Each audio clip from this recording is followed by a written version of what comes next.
everybody, my name is Andrea of MacDrays.com. Today I am sitting here with Desmond Monroe. Desmond Monroe, he is the founder of a community development company which does a whole lot of things that I can't say because it does a lot. I'm going to let him finish it off, but let us know more about you and what you do. Okay, well, I'm the president and CEO of the Monroe Group, LLC. We are a community development and disaster recovery company. Now, disaster recovery, a lot of people don't know that when this happens, whether it's earthquakes, floods, tornadoes, all minute of the apocalypse, someone has to come in and fix them.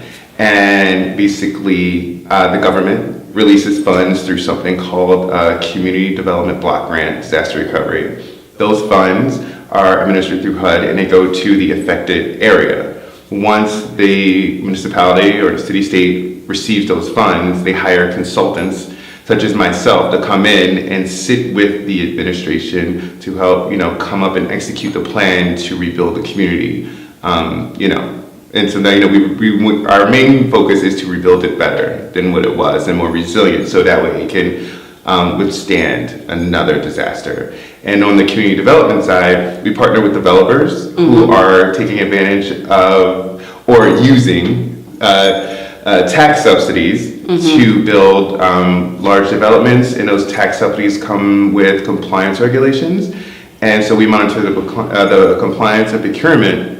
So that way, when procurement, oh, that's a whole other thing. It is the way. What is a procurement, by the way? The procurement is the way that a developer sources talent to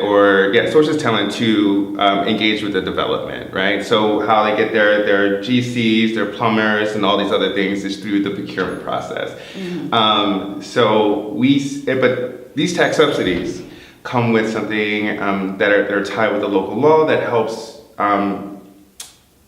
better or stimulate like the local economy and sometimes the local business community. So for ICAP, the Industrial Commercial Abatement Program, they have MWBE compliance. MWBE is Minority Women Business Enterprise. So when you say minority women, it's a fund for women only, or just anybody that is of minority background? Anyone that fits the MWBE classifications are considered that. So you get your MWBE certification through either the city or state that you live in, and then they determine the percentage of the contract that is issued. So like in New York, we have 33% of like all city and state, all city and ICAP projects, so every state has one? Every state has one. Yeah, actually, The MWBE program was actually started by Nixon. Most people don't even know that. Yes. What? Yes, Nixon started that. So, yeah. That you would never guess, though. Well, it's with really... all the controversy that's around him and his whole run of presidency. Yes, and then Reagan. Interesting run of presidency. Yeah, and then Reagan backed it again, and Reagan, he was all about the MWBE small businesses, and they made sure it was part of the law. So so each state has a requirement within their contracting and funds to go ahead and do that. So we work with the developers who are doing, these massive projects, and we make sure that not only the development is done on time, but that it has a good community impact, whether social or economic. So we do a lot of hiring to contractors that are MWBE. So if you're an MWBE painter or carpenter, I usually make sure that they get the bids. Do you have to work because you are MWBE contractor? Yes. Do you have to work with other MWBE contractors when you do have these big projects? Well, in New York... Or you can work with anybody? I tend to... Well, you can work with anybody, right? Oh. But the thing is, the 33% of that contract, let's say if the project is $100 million, 33% of that $100 million has to be spent on MWBE contractors. There's no way around it. Whatever you do with the other half, you can hire whoever you want. But within that spend, it has to go to there, right? Because that meets the city's objective. It's to spur economic development. Because most MWBEs, right, they still live within their communities. So when you're supporting those businesses, then you are supporting that local economy. Because people that really makes don't, sense. That makes sense. People really don't know. Like the United States government is the biggest buyer in the world, and New York City is like right behind it. New York City, and I tell people, New York City, New York State, they procure for everything they don't make, and they don't make anything. So even down, if you're a supplier who has, you supply tools or you supply toilet paper, you can really find a contract to be like, well, you'll supply all the toilet paper to all of the Department of Corrections. Like there's ways in, and most people really don't know that. And that's kind of where I go out and I like teach other businesses. That's what I do on the side, just teach other businesses how to take advantage and get inside those funding portals. Because if you don't know how procurement runs, if you don't know that these funds are out there, then you're at a disadvantage. And it's there to help. I don't think it's not a handout, because we do disparity studies in New York City and New York State, and we actually do it throughout the country. And we see exactly what businesses are benefiting from these billions and billions of dollars that are being dumped into the community, either for infrastructure projects, for big capital projects like the airports and all that kind of stuff. And we want to make sure. And what are those businesses? What do you mean? Like, what kind of businesses are those that are thriving in that market? Well, a lot working with the state. A lot of, I would say, because construction is really big, so a lot of construction companies thrive within there. A lot of professional services. So if you're consulting and you do, let's say, if you're accounting and things like that, there's a way to get in and do that. Goods and services, even restaurants. If a restaurant is an MWBE certified like restaurant, people don't realize like a lot of these big events, like governor's balls and like all these kind of things, they're catered for, through private business owners. So if you get those contracts, it's very lucrative. Very lucrative, and you keep that on a rolling basis. Even vending machines, you know what I mean? They go into these buildings and they procure that way. So it's very interesting. But how does one even do their research to even get their foot in the door with something like that? Well, that's where I find it like sometimes difficult, right? So I come from the public and private background. So I work for the governor's office and I was a consultant for the mayor, but I also worked for really big construction firms and things like that before I started my own firm. So it was like part of my job to know these things, and I'm realizing that the everyday person has no idea that this stuff is out there. So what we started to do, and with my company, is we do MWBE procurement like expos. So people can come, like we're having one here at Brooklyn Commons on May 23rd from 6 to 9. So which one though? Because Brooklyn Commons has 2 locations. Brooklyn Commons on 7 Marcus Garvey Boulevard. Okay, but the Bushwick location. Huh? The Bushwick location. The Bushwick location. Okay. So what we do is I reach out to like a lot of the procurement officers who have this funding and who are looking for certain kind of contracts, and I have them come and I have the people come and meet them. So you have a one-on-one, you can talk to the actual buyer right then and there, and you can sell your services to the city and get contracts, or to even private entities, and set up that relationship so you can move forward. And how people know, it's a lot of marketing, and I just don't think people know what they're seeing when they're out there, because in New York City they have an initiative. Now this is great, right? So they have $20 billion in set-asides for MWBE. $20 billion? $20 billion with a B, set-asides for MWBE. New York City, fund me, okay? Right, so they have the set-asides, but then, right, so you have the $20 billion set-aside. So we're just gonna put this money aside just for, you guys. But then each city contract has a 33% spend. So not only do you get the $20 billion, all the other contracts are coming out also have to, also include you in your business. And if people don't understand that, they don't have the information, they don't go after it. But New York City really does a really good job marketing. Because if you're in a subway, you see like MWBE, but a lot of people don't even know what that stands for. So but I see this. I think it's just like a regular ad for like health or something like that. But it's really like, I think if they just put like, come get your money, or come like get a contract. But it's just not that easy, right? So I don't want people to run it down to the mayor's office, knock on the door, ask, so where's my contract? You really have to market your business to, the city. You have to know how to market to government, and you have to know your value proposition. You have to, have your capability statements. You have to be there at those, those fairs. You have to have the outreach.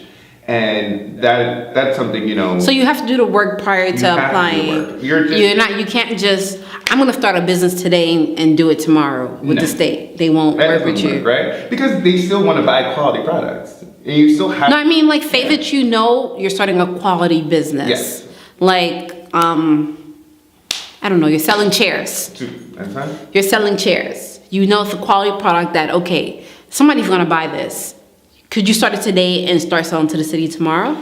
Or do you have to have the work in at least like a year, Well, few years in first? Your company, right? So your MWBE has to be in existence for a year.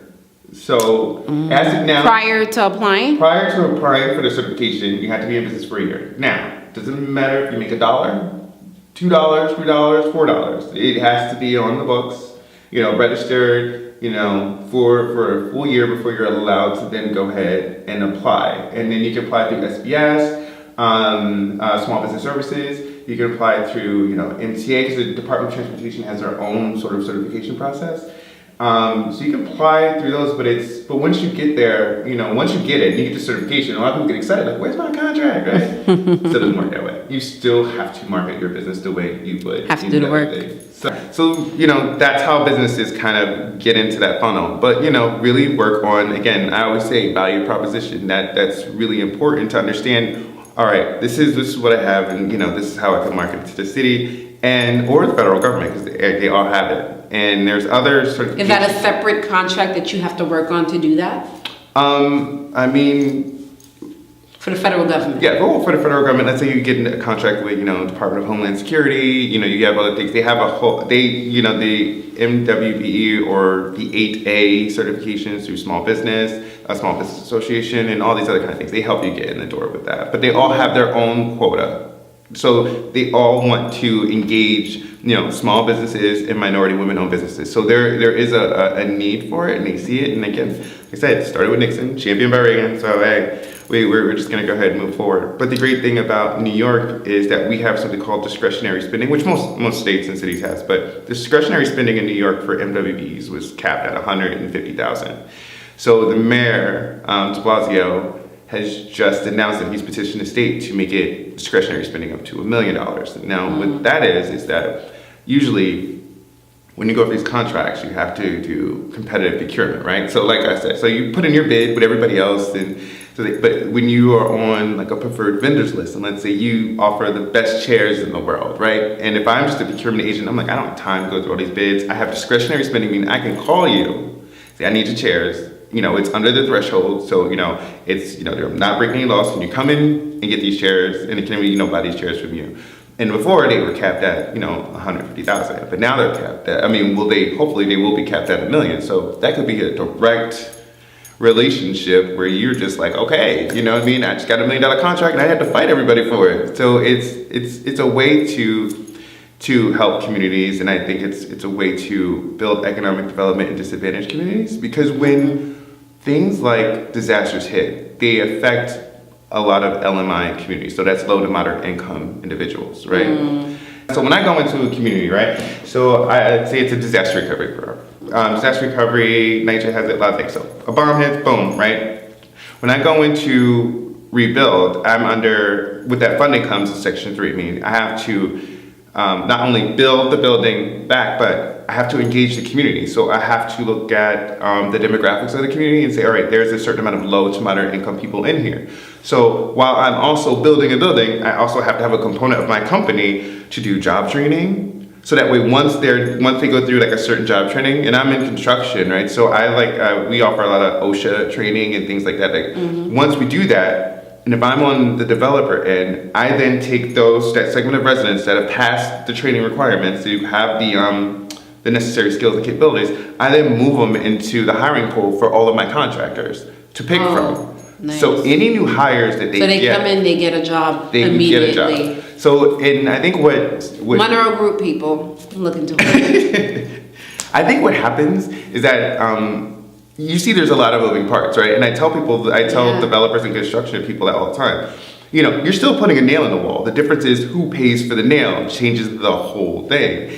And so when that happens, I think a lot of people are like, wow, that's a lot. So now I have to build a building, I have to do job training, I have to do this, I have to engage the community. That's why I come to people like myself who has done it on the government end and the private end, because to me, it's just doing business. You're still going to get your building, on time. You're still going to get it on budget, but you're also going to have a social impact and economic impact in the place where you are building. Because that is your right. That is your responsibility. If I'm putting a building there and I'm going to make a whole bunch of money off of either rent or whatever I'm going to do, just as I don't want to say conscious developer, but just as somebody who sees the community and where they're building, they should want to invest in the people that are there. So is that why they have the 80-20 rule for every new building that's built now? I think so. Like 20% of the tenants must be of middle to low income. Well, because many of these new developments, if you're from New York City and if you're from it's not made for certain people in New York City. Yes. And it's mainly made for people that are coming in. They're not made for a lot of people that live within the community. Yes. Especially where they're building these buildings. Because as you walk around, you see a house here one day, you see a building there the next day. Yes. You see a small building of 3-family building, a 3-family house, and next year it's a 10-story building. Yes. And it's a lot to do with the zoning and regulations and But are they illegal? I always wondered, is that illegal? Well, it depends on like the zoning, right? So if the zoning says you can build up, you can build up. I mean, that's just it. But I think that we're having a housing stock issue. So yes, there needs to be, I don't want to say a mandate, right? Because then there needs to be some way to help the low to moderate income people, right? So in New York, you can, if you are destitute, if you are like below the poverty level, there's some sort of housing that you can apply for and get to. But I think when it comes to the middle income, like if you're the person making $40,000 to $70,000 a year, you know what I mean, you shouldn't need a roommate to live. There should be a housing stock for you. So it's either you make a bunch of money you can live, or if you make no money. But according to New York City, the way we're specifically talking about New York City right now because we are in New York City. The way rent right now in New York City, your rent is literally one whole paycheck. Absolutely. Or 2 whole paychecks. Absolutely. And this is why you have situations where it's like 3-4 people living in one apartment. Well, they try to do the rates by something called the AMI, so area median income, right? So what they did, instead of looking at our boroughs, they included like Westchester, they included other places, and they said, okay, well that should be the median income for people to be like low income. And sometimes it's like, all right, you're still considered like low income if you make $80,000 and you have like 2 kids. You're still considered low income. So it doesn't make sense. Clauses to it. Yeah, to include like those outer areas within the 5 boroughs. So I know there's a lot of people and a lot of people who are senators and things like that in Congress, men and women, are trying to fix that because it doesn't work for us. And there's some other things going on with rent regulations and 421A, keeping crooked landlords and things like that. You are very knowledgeable about this. What made you want to get into it? It really is an interesting story. And I can't even say it's one thing. Is that, all right, so when you know how it feels to, I guess, feel like left behind or forgotten or maybe not considered, what would be, I guess, normal. I came out when I was 14. That was like way back in the 90s, right? So, yeah. I know what it feels like to kind of feel, I don't want to say oppression, right? Because I had a good family, so I was not oppressed, but I know how it feels. I just know how it feels. And when I see other people kind of like getting, not getting a chance to build their lives, when I see communities not being able to thrive within their own culture and, grow their own businesses, to me, that's just like, it just doesn't feel right. And I know that there's a way, because I know that there are compliance laws. There are things that can do this, and they're on the books. Now, whether people enforce them, that's a whole nother level. But I know those things can really enrich and better communities. So it comes from the inside, because I don't want to see communities forgotten. I don't want to see people displaced. I want to see people be able to raise, if you lived on that block and your grandma lived on that block and your aunties live on that block, be able to have that home and have that place to come back to and say, this is our family home. This is what we we need, we want. And that just builds a better community. When you have an investment in it, then you'll see business coming up, you'll see other things, coming up. You don't have to leave, I got out of the ghetto. No, just rebuild it. Because as soon as you leave, somebody else is going to come back in and build it, and you'll go back and go, I never realized this place looked like that before. Right. You didn't use the tools to rebuild it.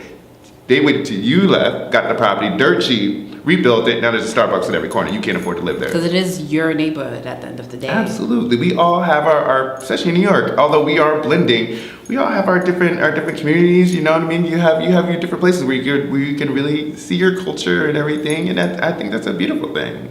When did you grow up in New York?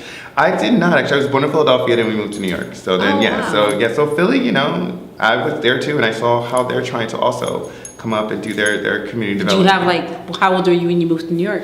I was a baby. Yeah, I was like so I think 8. Yeah, you grew up in New York. Yeah, because like you had your prime in New York. Yeah, your prime years. And you know, and then we were upstate for a little bit, and you know, doing some things up there. And I had wonderful memories of upstate. And there's a place called like Clifton Park, and it was really interesting. And I made some wonderful relationships up there. But you know, ever since I've been here, New York City. Yes, my focus has been community development. How long have you been in New York City? I think I got back here. So I went back to Philly for 3.5 years to work for a company called Penrose, doing community development there. Mm-hmm. And I think I landed back here when I was, 25, 26? Okay. And I'm going to be 40 next month, so. Well, you don't look 40. You look good. So, hey. So, yeah, so I'm just, you know, it's just home now. And, I mean, it's always been home, and it's been, you know, and so I don't plan on going anywhere. I plan on actually buying, you know, a house here. And even though I may travel, because what we do, we see it as something that we can take around the world. So we just became, last year we became a certified contractor with the United Nations. So once these models once we start seeing it, we can replicate it. We can go ahead and we can just do it anywhere. So you see a distressed community, you know, put the Monroe Group stamp on it. That's amazing. Because that's what we're going to do. That is amazing. So I'm just curious because you did say you came out at 14. Yes. And most people know the construction business is like a macho. Yes. The best way to describe it would be the word macho. Yeah. How have it been navigating the construction industry as a person that is within the LGBT community? Because you are, and you're not afraid to let anybody know. Well, that had to be it. You know, you had to have a strong sense of self, right? Because when I first, I remember my first like construction site. I was what did I was called? I was like, they were like, you know, saying little things like "Pretty Ricky" and like, you know, stuff like that. Things that weren't really. And I was actually wearing. Oh, that's so corny. But I was That's so corny. I was coming from the manager's office, right? So they were just like not even really respecting me like at all. So Seriously, calm down. I remember going back to my supervisor, and I was like these MFs are like, I was really like heated. He was like, all right, just calm down. And he's like, all right, go back there and be the person that I hired. He's like, so I saw you, I know you can handle it. So go back there and be the person, like, don't be scared of them. He's like, you were their boss, not the other way around. And, you know, the beginning of the week started, you know, with some nicknames, but by the end of the week, it was Mr. Monroe, and it was never anything else. And I didn't have to go out of my way to be, you know, extra mean, or, you know, I didn't have to fire anyone to make a statement. I actually had to find that within myself, like, this is how it needs to go. I know what I'm doing. And from that point on, it's just been that. It has to be, you have to be direct, and you have to be strong. And even if some people now, because right now, right, I'm no longer on construction sites, I'm in the boardroom. And there's usually a lot of men around the table, and a lot of men that don't look like me around the table, and they come from the construction world. So, you know, still have that macho bravado in the boardroom, and you still have to show them who you are, and that you're here to do business. You know, this is not about your sexuality. It's about what I'm bringing to the table. And I think within my industry, you know, people know me. I get the respect I think I deserve. And if I don't, I will make sure I get it. So what is your process? Like, for somebody who is in the LGBT community, but they want to enter the construction industry, but they're kind of skeptical. They don't want the backlash of somebody coming for them for who they are. They don't want that mental abuse, but it's stopping them from pushing themselves to get into it. So what is your process that made you say, I'm here, so you're going to respect me? There has always been, and maybe because I was a young little spitfire, but there's always been like this drive. And my mother always said you have to teach people how to treat you, right? And I'm sure that's something you see a lot within the African American community, right? We say you have to teach people how to treat you, but that shit is real. Like, you have to teach people how to treat you, and you have to be willing to speak up. You can't allow people to hurt you so bad that you don't get up again, right? Yeah, because you're hurting yourself. Yeah, right. Because the thing is, what I find funny is like they'll move on. They'll forget they said it to you, and they'll be living their best life somewhere else. But you're still holding on to that and not allowing you to move forward. So it is all about, for me, even to this day, it's all about like focusing inward. And whenever I focus inward, everything else just works well. So but definitely. Don't be scared, have confidence. If you think you can do it, do it. I mean, I've had people tell me when I was like, oh, construction, I love construction, even when I was younger. Like, don't you want to be design? You want to be a dancer? You want to do makeup? You want to do hair? I'm like, hell no, I don't want to do that. I didn't want to do that. I just think, not that there's anything wrong with that, right? And I think it's amazing being in the artistic world. But for me, it wasn't it. I even right now, when I like go and I see buildings being built, I'm like, that's just amazing. Like, 'cause there's so much that happens in a building. There's so much, like, anniversaries and birthdays and wedding proposals. When you build a structure, there's so much story that goes into it. It's just wonderful. I never thought about it like People that. live their lives in the buildings that you put up. Yeah. Have babies, bring their first baby home, right? Yeah. You're like a building builds a story. Absolutely. You're starting someone's new story to something. Absolutely. That is such an interesting way to think about actual building. Like the building we're in right now, how many stories has it created? Absolutely. Entrepreneurs, we're in this space, and there's entrepreneurs here. People start their first business, they're here. Events, and they come in, and in this space, we collaborate a lot. So like I'm here all the time. And now I started actually donating some of my time to other entrepreneurs that come in, and they sit down, and I'll give like consulting hours. Like, all right, so what we gonna do? How we gonna do it? And he tells you the raw truth. I could definitely say that because I met Desmond. I had a meeting with Joanne. Yes. And randomly, you were having a meeting with someone else. Yes. A partner that he met here, starting a new business opportunity with. Absolutely. And I literally had to do like a mock pitch to you and your partner and Joanne. And Desmond gave me the raw truth. He made me go home and think about my life. But I appreciate that because you don't get that very often. Many people, they're like, oh, that sounds really good. But you just told me like, I would not hire you. I would not hire you. And because of that, it just made me think about what I have to do. Yes. But I wasn't me. I did back it up with No, you did back content. it up with good reason. Yeah. Good reason. Backed it up, and I gave you things. You're allowing me to interview you, so obviously it was okay, I'm not that bad. I gave you things. I sent you some emails to get you on your way because you just don't want to just like crush somebody's dreams and walk away. If you're going to do it, you have to make sure that you follow up with constructive ways that they can then better. You just don't say, I don't like when people do that. I don't like that. Well, why? At least tell me what's next. How can I improve? So that's why when we sat down and when you did your pitch, I immediately, we gave feedback, but then I was like, let me go send some emails because I don't want you going home being like, No, I didn't. Yeah. Trust me, I'm a tough girl. Okay. But I could definitely say I appreciated the honest feedback. Because like I said, you don't get that very often. Some people may just give you no. You weren't good. Some people make you like, you did okay. Yeah.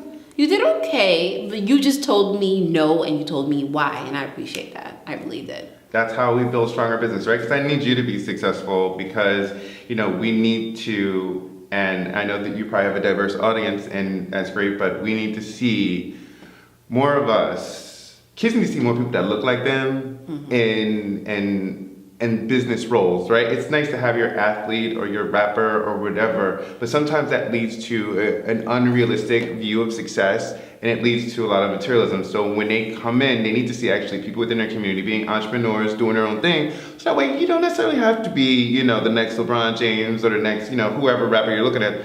You may want to be, the next one of us and start your own production company or start your own, community business. That's how we grow. And I think that's what I'm I'm trying to foster, and I think I'm doing a good job. It's true, and that's how you develop the community as well. Yes. Because when you do stuff like that, you give opportunities for the next person that looks like you, the same opportunity that somebody else that may not look like them would give them.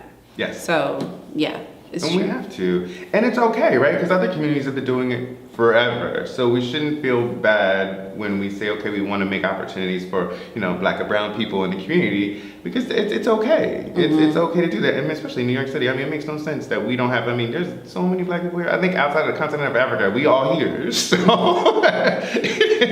feels like that it sometimes. really is, right? It does. So Some places you go, we're a little scared. Yeah. So when you see somebody, you like, no, I I'm see sure if you. you look it up, outside the continent of Africa, in the United States, there's New York City as the most Black people, most Black and brown. I'm Okay. telling you, where else are we at? You can say Atlanta, but that still ain't that big. We're talking about here. So we're really trying to make sure that, we uplift communities, right? Because you see the other side so often, you don't necessarily see the side. especially within development as well, because Absolutely. when you think about development, to be honest, you don't think of a person being the head person behind the scenes doing this, Yeah. making this happen.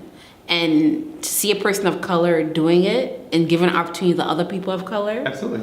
it's amazing. Yeah, It's speaking amazing. at May 23rd, I'm speaking at Career Day at school. I got asked, for some principals to come out and speak at Career Day. Nice. So I'm be out there and, telling kids like, this is how we move forward, and giving them, hopefully some knowledge and some resources, getting them, hungry about it. I mean, if you really want to talk about balling and making money, disaster recovery alone in 2007 was over 300 billion. 2018 was over 100 billion. I mean, Woo. you really want to talk about balling. So I think I'm in the wrong industry right now. I made that money. I'm saying that's how much it costs. So there are people really growing wonderful companies Right. through these phases, and the city and what their spending is. I mean, it's just billions of dollars. That is where the balling is. You may become a celebrity, but if you put your work in and you go this route, you will. You will become stable, and you will have a future that you can pass down to your generation. So That's amazing. yeah. What projects are you currently working I'll on? even faster this time. All right, so right now we are still doing some work with the standard recovery efforts. We're working in Long Island, doing some architecture and development. We're working alongside an architect. I am working with a developer, and we're doing 2 affordable housing projects. Oh, wow, nice. One is 2 affordable housing. Well, one affordable housing project in Brooklyn, and one project that will require MWBE compliance on it. So that's really good. So money going into the community, housing for the community. Beautiful. And then I teamed up with this. Are they in the works, or it's Yes, like in yes. the starting phases of the development right We're now? starting phases of development. Okay. And then I teamed up, and I've been actually teamed up with IBM in a really kind Wow. of cool way. One of the people from IBM, reached out, and they've really been helping me with developing more technology. Shark Tank, move over, okay? You about to get somebody join the panel. Next person join the panel. Well, we realized. Whoa! The thing Whoa! That's big. Oh, thank you. That is huge. Thank you. That's sometimes you have to diversify, right? And you have Wow. to, but it's all in flow with what we do, right? So I'm not using I'm taking what's in here and I'm just putting it in software. Right. And we realized that a lot of small to medium-sized businesses, when it comes down to finding these government contracts and everything, they don't really know how to. And there's thousands of websites that you can go and pull the RFPs, but once you pull an RFP, if you never looked at it before, you just see tons of paperwork and documents and legal language, and you're just I have no idea. Right. So I started doing the business development software for just in-house and my partners, and then somebody else and IBM, they're like, oh, that's a really good thing. I was like, oh yeah, that's what we can do. And other companies, their procurements, their business development procurement software, it's so expensive. And I'm just like, well, what if we can do it for small businesses and we can license it and we can have it. So we just started just working on it, and it just popped up. And then working with Lynn Reyes, she's been really, really, really good, and she's been our consultant. She's really into tech, and she's just helped me see what I do and move it into a technical aspect to make software from it, because I'm just oh, this is construction, this is what we do, this is compliance and government contracts and paperwork. How is this going to be a software? And she was like, It's like, you're missing me. So we just like mapped it out. We spent actually like 4 weeks. Just like, she's like, everything you do, I want to put it on a board. And so we just put it on the board and we start going through it. And at the end of the day, I just like looked and she was like, this is software. This is a component of software. This is this. And I was like, got it. I am beyond impressed right now. That is amazing. Thank you. Thank you. Wow. Wow. Oh, yeah. Wow. Black man gold. Well, hopefully, and hopefully those, this software actually will, especially. I don't mean to say it like that, but No. it's just like, this is what we're talking about. We need to see people like us, that looks like us, doing things like this. And this is what I want to bring to you, stories like this, of people like Desmond Monroe, who's making moves like this, real moves that maybe one day he may be somebody that you want to look up to. He may be somebody that can teach you and wants to teach you as well. Does not just want to sit there and say, I'm making money. You actually want to teach the community how to make money too. So. And then maybe a partnership deal. You never know who's watching this. You may be a new carrier, you may be a contractor. You may then say, hey, I've been trying to get into this space. And, come down to our procurement events. You'll see me in person and you'll have other people here that can help you get through that and get May 9th, certified. May 23rd. 23rd. May 23rd from 6 to 9. You just heard it? Exactly. But you will definitely see it on, if you go to the Brooklyn Commons website, they'll definitely have it there. And even on our website, I'll post it, the MWBE and on our Facebook page and Twitter and stuff like that. You'll definitely see the notice, so you can come out and get the information you need and get at it. You hear that? So let us know, because it seems like you have a lot going on. It really is. A lot going on. And he just makes it sound like, oh, it's nothing. It's just kind of like, I just like drinking a cup of water. It's nothing. But literally, like, now, 2019 is an impactful year for you.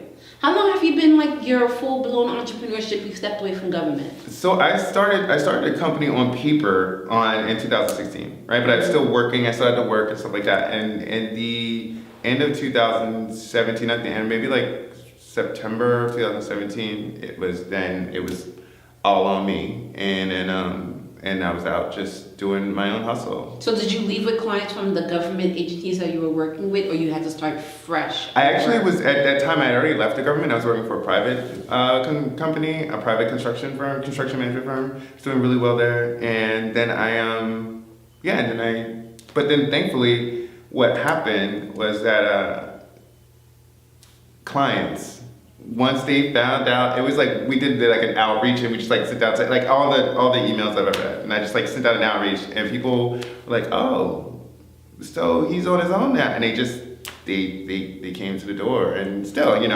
it's a process. So it wasn't like that day I was like, oh, millionaire, just making it rain.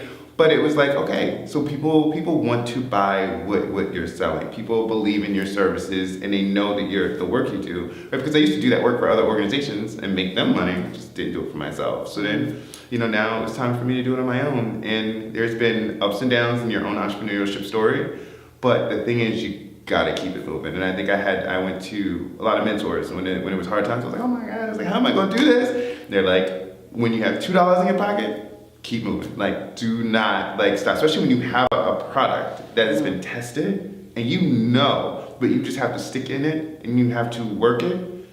You gotta keep moving, because so many times you want to give up. You gotta get used to eating ramen. Eat it. It's good. Just put some other seasonings on it.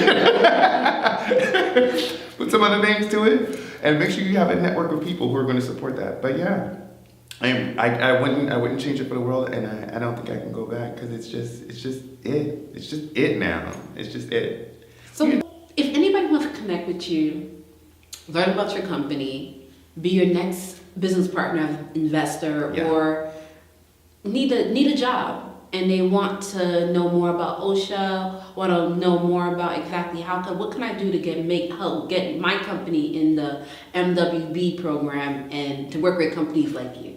Yes. Well, how can they connect with you? They can go to the website, themonroegroup.llc.com, they can contact me through, it's called updates at the MWBE.com. That's our like general mailbox, and I do check it, or somebody will check it and send it to me.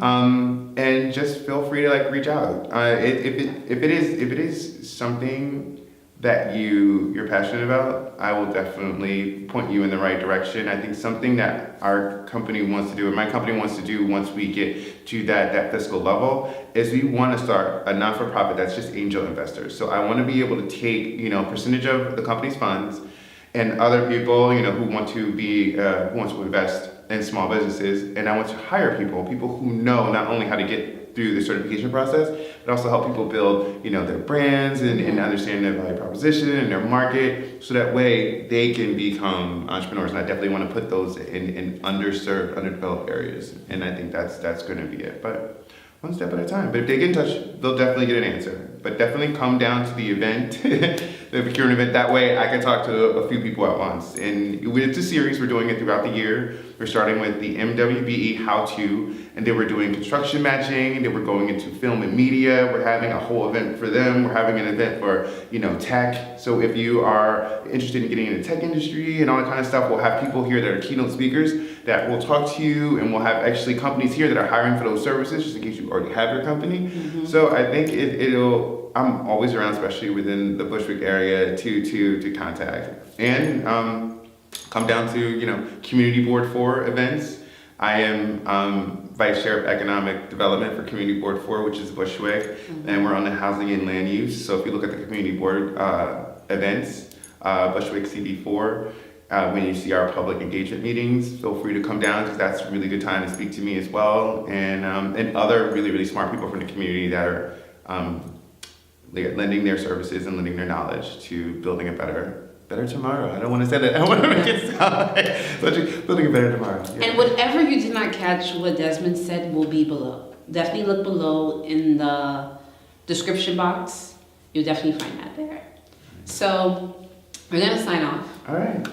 It was great speaking to you. Great speaking to you. I feel like I just got a crash course on construction and how to work with the city, because, wow, it just gave me a head full of things right now. I hope it helps not only you, but everyone watching you. Yeah, I definitely, what Desmond said, if you're looking to get into it, you don't know what to do, this is the guy. Get in touch, reach out.